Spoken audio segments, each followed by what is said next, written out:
ভাই মাইমা সিংতে উঠছি ভাই, গরুগড়ে মাস্টারবাড়ি নামবো। কন্ট্রাক্টরে বলছি ভাই আমাকে আপনি গরুগড়ে মাস্টারবাড়ি নামায় দিয়েন ভাই। আমাকে তো আপনাকে ডাক দিছি ভাই, আপনি আর শুনছেন না।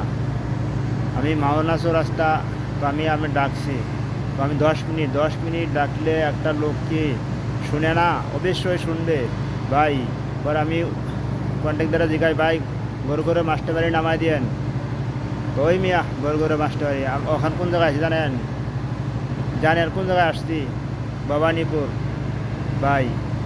এত রিকোয়েস্ট করলাম গরুগড়ে মাস্টারবাড়ি নামায় দেওয়ার, আবার স্কোয়ার মাস্টারবাড়ি ভবানীপুর আমাকে নামিয়ে দিয়েছে। কি করি ভাই? বাড়ির থেকে টাকা হাওলাত করে আছি ভাই, অন পকেটে টাকা নাই। 100 টাকা আছে, আবার 20 টাকা রিটার্ন গরুগড়ে মাস্টারবাড়ি চলে আসছি। এইভাবে আমাদের পরিস্থিতি। গাড়িওয়ালা ভাই ঘুমায় আছেন ভাই, আমি ঘুমাই নাই। এটা আপনি ভুল বলছেন, এটা আপনি ভুল বলছেন ভাই, আমি ঘুমাই নাই। আপনি ডাক দিছেন, ডাক দেন নাই। এভাবেই তো মানুষে এক জায়গায় নামবে আর এক জায়গায় লয়ে যান। এবার ওই মানুষটা কি করে আসবে? যদি পকেটে টাকা না থাকে আসতে পারবে?